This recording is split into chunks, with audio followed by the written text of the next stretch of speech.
Film dimulai di ibu kota negara Italia, di mana angka kriminalitas saat ini cenderung tinggi, dan banyak warga yang berdemo ke pemerintah untuk segera menyelesaikan masalah ini. Di waktu yang bersamaan, ada seorang pria bernama Enzo, yang lagi dikejar-kejar sama dua polisi dengan motor. Alasan Enzo dikejar adalah karena dia mencuri sebuah jam tangan cukup mahal, dan setelah beberapa saat berlari, Enzo memutuskan untuk kabur ke arah pinggiran sungai. Di sana ada sebuah tempat yang Enzo udah rencanakan untuk bersembunyi, jadi dia memasukinya, dan berusaha untuk jangan sampai ketahuan sama polisi. Enzo lalu bersembunyi di air, dan setelah mengetahui para polisi udah pergi, dia mau naik kembali ke jalanan dengan bantuan sebuah tong yang ada di bawahnya. Tapi tepat setelah dia meloncatinya, tongnya tiba-tiba hancur, dan dia pun masuk ke dalam tongnya. Tongnya terdapat air berwarna kehitaman yang menyelimutinya, namun Enzo masih gak apa-apa, jadi dia masih bisa untuk naik ke jalanan. Ketika dia berusaha naik, dia ada memuntahkan air berwarna kehitaman, yang menandakan kalau dia udah menelan cukup banyak airnya, dan gak menyadari kalau dia udah meminum limbah nuklir yang ada di sungai itu. Setelah berhasil kembali ke jalanan, Enzo menaiki bus untuk melanjuti kaburnya, dan di saat itu, dia ada memuntahkan darah yang berwarna hitam. Beberapa saat kemudian, dia menjadi lemas akan kondisinya, dan juga mengalami batuk-batuk. Setibanya di unit apartemennya, Enzo mulai muntah-muntah, dan dia kembali memuntahkan air limbah kehitaman itu. Enzo sampai gak bisa tidur, karena tubuhnya yang menggigil terus-menerus, tapi dia berusaha untuk menahan semua kesakitan ini. Akhirnya Enzo bisa tidur juga, sampai di esok harinya, kondisinya menjadi baikan, dan gak ada air-air hitam itu lagi. Enzo kemudian keluar untuk mencari seseorang bernama Sergio, dan ketika dia menanyakan itu ke kenalannya, si kenalan menjawab kalau Sergio lagi sibuk. Oleh karena itu Enzo memutuskan untuk menunggunya. Kesibukannya adalah pertemuan dengan kelompok gangsternya, yang suka memasok obat bius ilegal sebagai bisnis gelap mereka, dan dipimpin sama seorang pria bernama Fabio. Fabio memiliki jiwa psikopat, yang haus akan harta dan popularitas, serta dia mempunyai beberapa anjing galak yang bisa menghabisi nyawa orang. Meskipun Fabio adalah pemimpinnya, seorang rekan yang juga teman kecilnya bernama Antonio, kadang suka gak sejalan akan suatu hal dengan Fabio, sehingga membuat hubungan mereka berdua menjadi kurang dekat. Di saat itu geng Fabio berencana untuk merampok mobil berlapis baja yang banyak duitnya, dan juga untuk mengambil narkoboy dari para penyelundup. Gak lama setelah itu datang salah satu bawahannya Fabio, yang membawakan HP yang dipesan dia. Tapi dia menjadi marah, ketika ternyata warna HP-nya adalah putih, dan dia mengungkapkan kalau dia gak suka warna itu. Ketika salah satu bawahan lainnya mau pergi untuk melaksanakan tugas, Fabio langsung meluapkan kekesalannya dengan memukul kepala si bawahan dengan HP itu, dan dia pun habis. Setelah pertemuan itu, Sergio keluar untuk bertemu dengan Enzo, dan dia menawarkan jam tangan curiannya seharga 100 euro. Kebetulan Sergio udah disuruh Fabio untuk bertemu dengan dua orang untuk mengurusi tentang narkoboy, dan karena dia udah kenal Enzo yang suka cari duit sebagai maling, dia pun mengajaknya untuk menemaninya melakukan pekerjaan. Sebelum itu, Sergio mengajaknya ke unit apartemen di bawahnya Enzo, di mana dia melihat ada banyak gambar-gambar robot di dinding. Dia lalu bertemu dengan anaknya Sergio bernama Alessia, yang suka celoteh tentang anime jadul bertema robot kesukaannya bernama Steel Jack, dan dianggap Enzo kalau Alessia udah rada-rada. Alessia ini sayang banget sama ayahnya, sampai-sampai dia dianggap sebagai seorang komandan yang ada di anime kesukaannya, yang membuat Alessia yakin kalau ayahnya akan selalu melindunginya. Setelah mengambil semua barang yang diperlukan, Enzo dan Sergio kemudian pergi ke tempat pertemuan untuk menjemput dua orang yang menyelundupkan narkoboy, dan di tengah perjalanan, Sergio mengungkapkan kalau anaknya memang udah rada-rada semenjak ibunya udah meninggal. Setelah menjemput dua penyelundup itu, mereka udah berencana untuk mengeluarkan narkoboy dari lubang HNUS mereka. Tapi setelah mereka sampai di sebuah bangunan belum jadi untuk melakukannya, ternyata salah satu si penyelundup menjadi sakit-sakitan setelah paket narkoboynya meledak di dalam perutnya, oleh karena itu temannya meminta Sergio untuk mengantarkannya ke rumah sakit. Namun Sergio gak peduli, dan tetap mau mengambil narkobanya. Setibanya di lantai 9 yang ada akses airnya, teman si penyelundup tiba-tiba menjadi kejang-kejang, dan dia pun akhirnya habis. Ini membuat temannya menjadi marah, menyalahkan Sergio karena gak mau ke rumah sakit. Tapi Sergio berusaha menenangkannya dengan menawarkan minuman obat bius mereka. Di saat Sergio menerima telepon dari rekannya, si teman menolak obat biusnya dan merebut pistolnya Sergio. Dan tanpa banyak mikir, si teman pun menembak Sergio, yang di saat itu tembakannya didengar sama rekannya. Sergio sontak membalasnya dengan menjedukkan kepalanya ke pilar, namun dia pun habis hidupnya dengan ditembak lagi. Si teman masih hidup, jadi dia menembak Enzo juga, dan dia pun jatuh dari ketinggian. Dalam ketinggian seperti itu harusnya orang bisa langsung habis hidupnya, atau sekarat kalau beruntung. Tapi semua itu gak terjadi ke Enzo, yang ternyata dia kembali tersadar dalam kondisinya yang masih baik-baik aja. Ini membuat dia gak percaya, oleh karena itu dia memutuskan untuk kembali ke tempat tinggalnya dengan berlari, sambil memikirkan apa yang sebenarnya terjadi dengannya. Setibanya di apartemen, dia bertemu dengan Alessia yang lagi menunggu ayahnya yang belum balik-balik. Jadi dia menanyakan tentang itu ke Enzo, yang dijawab dia kalau dia gak tahu, dan jawabannya membuat Alessia menjadi heran. Enzo lalu memeriksa luka tembakannya di bahu, yang anehnya dia merasa gak terlalu sakit akan itu, tapi dia tetap merawat lukanya seperti biasa dilakukan. Mendengar Alessia yang masih terus-terusan bertanya di mana ayahnya, membuat Enzo menjadi muak, oleh karena itu dia pun meninju pintunya, dan pintunya pun langsung bolong. Setelah Alessia akhirnya pergi, Enzo menjadi heran dengan kekuatannya sebelum dia mau menutup lubangnya dengan lemari. Namun lagi-lagi kekuatannya bisa menarik dan mendorong lemarinya dengan mudah. Dia lalu mencoba meremuk benda besi, dan dia dengan mudah meremukkannya, menyimpulkan kalau dia udah mendapatkan kekuatan super dari limbah nuklir yang dia temui. Karena ini, dia memanfaatkan kekuatan ini untuk mencuri sebuah mesin ATM dengan memakai pakaian serba hitam untuk menyamar. Meskipun di sana ada CCTV, dia tetap mencuri mesin ATM-nya, dan akhirnya dia pun dapat duit yang banyak, serta bisa membeli makanan favoritnya yang lebih banyak lagi. Enzo kemudian memeriksa lukanya, yang ternyata lukanya udah hilang sepenuhnya, menandakan kalau dia juga mendapatkan kemampuan penyembuhan diri yang cepat. Sementara itu di tempat clubbing, gengnya Fabio bertemu dengan kelompok gangster lainnya, yang dipimpin sama seorang wanita bernama Nunzia. Gengnya Fabio udah bekerja sama dengan gengnya Nunzia, untuk menjadi pihak yang mengambil narkoboy, yang biasa dipesan sama gengnya Nunzia. Di saat itu bawahannya mengabari Fabio tentang Sergio yang menghilang, jadi keesokan harinya, gengnya Fabio pergi ke tempatnya Sergio. Di sana mereka bertemu dengan Alessia yang menjadi ketakutan sambil teriak-teriak, yang didengar sama Enzo di atas. Fabio menanyakan keberadaan Sergio, yang tentu aja gak diketahui anaknya. Gak lama setelah itu Enzo turun, dan memberi tanda ke Alessia untuk jangan ngomong apa-apa tentang dia. Fabio lalu menyuruh Enzo untuk jangan berada di lantai ini, merasa gak suka kalau ada orang lain yang memerhatikan gengnya. Fabio kemudian mau mengambil pasokan obat bius yang disimpan Sergio, tapi mereka gak berhasil menemukannya. Melihat tontonan anime favoritnya dipegang-pegang, Alessia pun menjadi marah besar, dan dia pun mencakar Fabio. Ini membuat wajah mulusnya menjadi terluka, jadi dengan menggunakan pisau daging ke arah wajah Alessia, Fabio menanyakan lagi di mana ayahnya, dan tiba-tiba datang seorang pria dari jendela. Pria itu ternyata adalah Enzo, tapi gengnya Fabio sulit mengenalinya karena penampilannya, sebelum keributan pun akhirnya terjadi. Dengan kekuatan supernya, Enzo bisa mengangkat bawahannya Fabio yang gendut, dan melemparkannya ke arah meja. Enzo juga mempunyai pertahanan yang kuat, jadi segala bentuk serangan mereka seakan gak mempan ke dia. Setelah semuanya dihajar, Enzo menyuruh Fabio untuk pergi dan melepaskan Alessia, yang disetujui dia. Namun tepat setelah Alessia meloloskan diri, Fabio pun menebas kakinya Enzo, sebelum Fabio kabur keluar. Setelah melihat Enzo yang mantap, Alessia menanyakan apakah bisa bertemu lagi, yang dijawab Enzo kalau mereka gak akan pernah bertemu lagi. Tapi setelah melihat situasi dan kondisi Alessia yang bisa berbahaya baginya, Enzo pun memutuskan untuk mengajaknya menetap di tempatnya. Ini membuat Alessia menjadi senang, dan celotehnya tentang anime favoritnya makin kumat, terutama menyamanyamakan Enzo dengan karakter utama di anime favoritnya bernama Hiroshi Shiba, yang bisa bertransformasi menjadi robot Jack. Ketika Alessia terus menceloteh, Enzo berfokus ke luka kakinya dengan jari kelingking kakinya yang putus, dan mau menyambungkannya kembali, berpikir kalau kemampuan penyembuhannya bisa mengatasi itu. Setelah melihat Alessia udah tertidur, Enzo memeriksa barang-barang milik Sergio yang dia pegang sebelumnya, dan mengetahui rencana gengnya Fabio untuk merampok banyak uang yang dibawa mobil berlapis baja nanti. Esok harinya, Enzo memeriksa luka jari kelingking kakinya, dan mengetahui kalau ternyata jarinya gak mau menyambung kembali. Dia lalu mau pergi untuk merampok mobil berlapis baja itu, tapi sebelum itu dia menanyakan Alessia di mana tempat ayahnya menempatkannya ketika dia di penjara, yang dijawab Alessia kalau tempatnya adalah sebuah panti asuhan. Jadi Enzo menempatkan Alessia di panti asuhan itu, dan akan menjemputnya besok, yang diketahui Alessia kalau Enzo mau merampok lagi. Oleh karena itu dia mau mengasihnya topeng Jack bikinannya, tapi ditolak Enzo secara halus. Awalnya Alessia mengaku gak suka berada di tempat ini, namun setelah Enzo berjanji dengannya akan membelikannya gaun putri, Alessia pun setuju untuk menunggu di tempat ini. Sementara itu, gengnya Fabio melihat sebuah video tentang Enzo yang merampok mesin ATM kemarin, dan ternyata videonya menjadi viral. Mereka kemudian pergi balik ke markas, di mana tempat mereka udah ditungguin sama para bawahannya Nunzia, yang mau mengambil narkoboy para penyelundup itu. Tapi setelah mengetahui Sergio udah habis hidupnya gara-gara ditembak, Fabio meminta waktu untuk menggantikan rugi narkoboy senilai 200.000 euro itu. Para bawahan pun setuju, sehingga gengnya Fabio mempunyai cukup waktu untuk merampok mobil berlapis baja itu, yang udah mereka rencanakan sebelumnya. Setelah melihat mobilnya datang sesuai perkiraan, mereka melihat Enzo yang ternyata udah berada di sana, dan menghentikan mobilnya dengan lemparan batu. Setelah mobilnya berhenti, dia pun mendekati mobil dan melumpuhkan para penjaga di dalam. Lalu, dia membuka paksa pintu belakangnya untuk mengambil semua duit yang ada. Ini tentu aja membuat Fabio gak terima dengan menembak Enzo dari jauh dan memutuskan untuk membatalkan misi. Alhasil Enzo makin kaya, dan dia sekarang bisa membeli apapun yang dia mau, terutama proyektor untuk dia jadikan sebagai layar bioskop, agar bisa lebih nyaman menonton anime Jack yang mulai dia sukai. Di saat lagi santai, ada suara bel unitnya yang berbunyi, dan dia kedatangan polisi yang ternyata mengantarkan Alessia. Para polisi menemukan Alessia berjalan sendirian di tengah jalanan, jadi mereka menyarankan untuk jangan tinggalkan dia sendirian. Ini tentu aja membuat Enzo marah, karena Alessia yang udah membawa polisi ke tempatnya, yang dibalas Alessia kalau Enzo gak datang-datang ke panti asuhan, jadi dia memutuskan untuk pulang sendirian.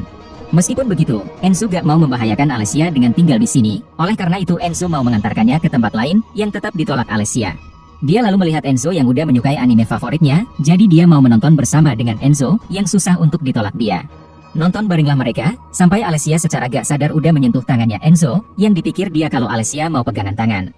Tapi beberapa saat kemudian, tiba-tiba dia menjadi ketakutan akan gerakan-gerakan yang dilakukan Enzo, seakan-akan dia trauma dengan masa lalunya, yang tampaknya dia pernah mengalami pelecehan seksual. Setelah ditenangin Enzo dan berjanji gak akan menyakitinya, Alessia meminta untuk pergi menyelamatkan ayahnya, yang dia pikir ayahnya disekap di dalam gua api seperti cerita di anime favoritnya. Maka dari itu Enzo membawanya ke wahana anak-anak yang ada guanya, yang dipikir Alessia kalau itu gak mungkin gua api. Mereka kemudian jalan-jalan ke mall, di mana Enzo mau membelikan Alessia gaun putri seperti yang Enzo janjikan. Setelah beberapa saat berjalan, Alessia melihat gaun putri berwarna merah sesuai keinginannya.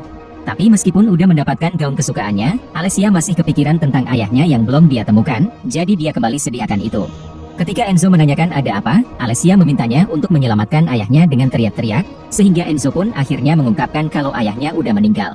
Ini tentu aja membuat marah Alessia, sampai-sampai menganggap Enzo gak layak mempunyai kekuatan supernya, dan itulah sebabnya dia terus-terusan sendirian, sebelum Alessia pergi darinya. Dia kemudian menaiki tram, namun gak lama setelah itu kepergiannya dihentikan sama Enzo, yang membuat dia menjadi ketahuan sama banyak orang kalau dialah penjahat super yang membobol ATM itu. Dia sengaja melakukan itu agar dia bisa meminta maaf dan mau menebus kesalahannya dengan mengantarkan Alessia ke tempat mayat ayahnya disimpan. Alhasil Alessia menjadi percaya lagi, dan dia pun diangkat layaknya seperti putri, sambil direkam video sama banyak orang. Gak lama setelah itu ada bom yang meledak di kejauhan, sebagai pertanda kalau ada kasus kejahatan lagi yang terjadi di sana, jadi Enzo pun memanfaatkan kesempatan ini untuk langsung menjauh dari para warga. Mereka kemudian pergi ke tempat mayatnya Sergio disimpan, di mana Alessia mencium kening ayahnya sebagai tanda perpisahan, sebelum Alessia siap untuk diamankan kembali sama Enzo dari gengnya Fabio. Sementara itu, Fabio mengetahui beberapa warga yang mulai pada ngefans sama si penjahat super, terutama ada yang bikin gambar si penjahat di dinding markasnya, membuat Fabio menjadi iri akan ambisi popularitasnya yang belum tercapai. Dia kemudian kembali ke dalam markasnya, di mana dia melihat Antonio yang mau pergi ke gengnya Nunzia untuk memberinya duit 100.000 euro dulu, untuk menenangkan geng mereka. Ketika Antonio mengaku kalau duit itu dia pinjam dari seorang rekan mereka, Fabio pun menjadi marah, merasa malu karena masalah geng mereka diketahui sama orang lain, sehingga terjadilah perdebatan dia dengan Antonio. Antonio beralasan melakukan ini demi bisa mempertahankan geng mereka, tapi Fabio menyalahkan orang yang kayak Superman itu yang udah mencuri duit di mobil berlapis baja, yang seharusnya menjadi milik mereka. Meskipun begitu, Antonio tetap pada keputusannya untuk pergi menemui Nunzia, yang membuat jiwa psikopatnya Fabio mencuat, dengan menyuruh bawahannya untuk melepaskan para anjing galak mereka untuk menghabisi hidup Antonio. Alhasil dia kena gigit sama para anjing, sementara Fabio cukup diam untuk mendengar teman kecilnya menderita, dan akhirnya Antonio pun habis. Dia lalu pergi ke rekannya untuk meminjam duit 100.000 euro lagi, dan berjanji akan mengembalikannya nanti. Gak lama setelah itu ada sekelompok orang yang menyergap, yang ternyata itu dari gengnya Nunzia. Meskipun Fabio udah kasih tahu kalau dia udah punya duitnya, Nunzia tetap menembak rekannya Fabio, dan mengancam akan membakarnya, karena merasa marah sama Fabio yang gak membayar narkobonya tepat waktu. Ketika Fabio mau dibakar, dia mulai menangis, dan dia pun diketawain.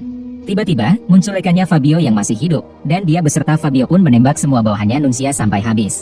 Tapi Nunzia sendiri berhasil kabur, yang membuat Fabio menjadi kesal, dan dia pun sekalian menghabisi rekannya sendiri, karena dia yang terlambat menyelamatkannya ketika Fabio udah dipermalukan.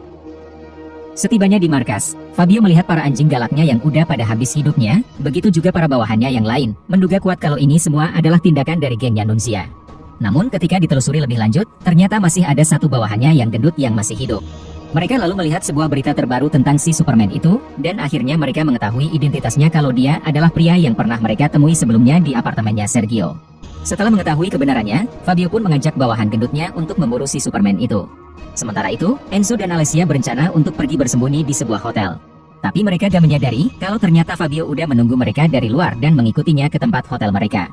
Setelah melihat Alessia udah tidur, Enzo menerima telepon dari seseorang, dan seseorang itu ternyata Fabio yang langsung masuk ke dalam ruangannya, sebelum Enzo ditembak untuk dipingsanin.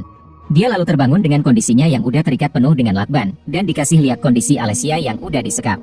Tujuan Fabio bukan untuk merebut balik duit atau obat bius, melainkan mau tahu gimana caranya Enzo bisa mendapatkan kekuatan super. Sebelum dia bisa mendapatkan jawabannya, dia mengungkapkan ambisi terbesarnya untuk menjadi lebih terkenal dari gengnya Nunzia, karena gengnya udah mulai dikenal sama banyak orang sebagai grup teroris yang mengerikan, dari bom-bom yang pernah mereka ledakan di sekitar kota. Maka dari itu Fabio berencana akan melakukan pengeboman yang lebih besar lagi dari gengnya Nunzia, dengan mengebom stadion bola ketika pertandingan derby berlangsung, sehingga semua media akan menampilkan Fabio di semua saluran. Dia lalu bertanya tentang kekuatan supernya, yang gak diyakini Enzo gimana cara dia mendapatkannya, hanya tahu kalau dia pernah kecebur ke dalam tong dengan air hitam. Ini gak dipercaya Fabio, jadi dia menyuruhnya untuk mengambil tongnya. Sementara itu, Alessia berada di dalam mobil bersama dengan si gendut, dan Alessia bilang kalau dia mau buang air kecil. Si gendut tentu aja gak percaya sama dia, tapi ini mendorongnya untuk melakukan yang macam-macam ke Alessia. Merasa gak terima, Alessia mengeluarkan jarum rajutnya, dan dia pun menusuknya ke leher si gendut. Di saat itu ada mobil yang datang ke arah mereka, yang ternyata mereka kedatangan gengnya Nunzia yang mau menghabisi Fabio, bersamaan dengan Alessia yang berhasil kabur dari mobil. Terjadilah baku tembak, dengan Fabio yang kabur dan menggunakan Alessia sebagai tamengnya. Namun usahanya sia-sia, dan Fabio pun terkena tembakan dari gengnya Nunzia, bersamaan dengan Alessia yang naasnya juga terkena tembakannya. Nunzia lalu membakar Fabio yang sempat tertunda, dan dia pun terlalap sama api, sebelum dia jatuh ke dalam sungai. Di ambang kematiannya, Alessia menyampaikan pesan ke Enzo untuk menyelamatkan semua orang yang terancam bahaya, dengan berubah menjadi Jack, sebelum Alessia pun meninggal.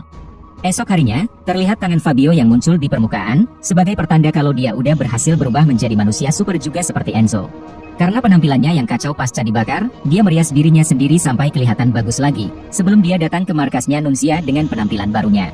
Setelah Fabio menghabisi satu bawahannya, Nunzia menjadi kaget melihatnya, sebelum Fabio menaruh HP-nya untuk merekam aksinya sendiri. Mengetahui ini, Nunzia menjadi gak berkutik melihat Fabio yang baru ini, dan dia pun langsung dihabisin dengan diremuk badannya. Setelah puas melihat hasilnya, Fabio melihat ada pintu yang menarik perhatiannya, yang ternyata pintu itu menuju ke ruangan pasokan senjata-senjatanya gengnya Nunzia, dengan sebuah bom yang dia pikir sangat cocok untuk dia pakai.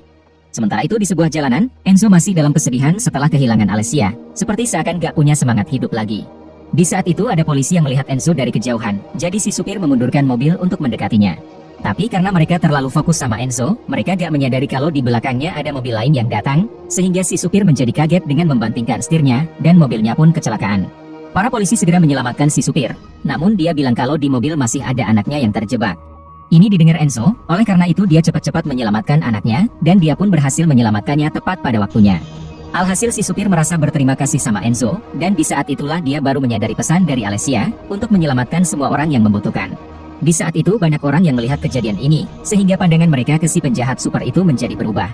Gak lama setelah itu dia melihat breaking news tentang video Fabio yang menghabisi gengnya Nunzia, dengan sebuah pesan ke semua orang termasuk pemerintah, kalau selama bertahun-tahun dia diabaikan, diinjak-injak, dan diasingkan di rumah yang ada anjingnya. Tapi sekarang dia udah berubah, dan akan ada ledakan mantap yang bisa dilihat sama banyak orang nantinya. Ini diduga kuat Enzo kalau Fabio beneran mau mengebom stadion bola, jadi dia meminjam motor seseorang, yang ditanya si pengendara siapa Enzo ini. Dia bukan menjawab namanya, melainkan Hiroshi Shiba yang menjadi karakter anime favoritnya Alessia. Sesampainya di luar stadion, ada beberapa calo yang mau menawarkan tiket untuknya, yang langsung ditolak Enzo, karena dia bisa masuk ke dalam sendiri stadionnya tanpa tiket. Gak lama setelah itu dia bertemu sama Fabio di kejauhan, dan setelah Enzo mengetahui timer bom yang dipegang Fabio, akhirnya pertarungan antara kedua manusia super pun dimulai. Serangan-serangan Fabio sama kuat dengan Enzo, tapi Enzo gak punya cukup waktu untuk meladeninya terus-menerus, karena dia harus merebut paksa timer bom dari Fabio. Di saat mereka bertarung, polisi pun mengetahui keributan mereka melalui kamera CCTV, jadi mereka mulai dikerahkan untuk menangkap mereka berdua. Beberapa saat kemudian, Fabio berhasil memasang timer ke bomnya di sebuah mobil, sehingga bom pun mulai menghitung mundur dari 5 menit, sementara dia sendiri kabur ke arah lain. Mengetahui ini, Enzo menggunakan mobilnya untuk menjauhkan bom dari keramaian, tapi naasnya perjalanannya dicegah sama para polisi. Meskipun Enzo udah kasih tahu kalau di mobil ada bom, pihak polisi gak percaya sama ucapannya, jadi dia terpaksa mendorong mobil dari belakang sebagai tamengnya dari tembakan-tembakan polisi, sampai akhirnya Enzo berhasil kabur sambil membawa bomnya. Dia kemudian melihat ada sungai, jadi dia melemparnya ke arah itu, dan Fabio pun langsung menerekamnya di saat yang bersamaan, menghasilkan lemparannya menjadi gagal dengan bomnya yang masih berada di keramaian. Setelah Fabio menghantam kepalanya Enzo sampai dia lemas, Fabio berlari ke bom itu untuk memangkas hitung mundurnya menjadi tinggal 15 detik aja. Melihat ini, Enzo langsung bangkit untuk menghentikan tindakannya Fabio, dengan mendorong bersamanya untuk jatuh ke dalam sungai. Akhirnya meledaklah bom itu, menghasilkan airnya yang terciprat ke arah atas. Dan gak lama setelah itu, ada sebuah kepala orang yang mental ke arah penonton, yang ternyata itu adalah kepala Fabio, sebagai pertanda kalau hidupnya pun akhirnya habis. Beberapa waktu kemudian, banyak media yang memberitakan tentang Enzo yang hilang dan dianggap udah meninggal. Tapi dia udah dianggap sebagai pahlawan bagi banyak orang, dan mengetahui dia yang memilih kebaikan daripada kejahatan.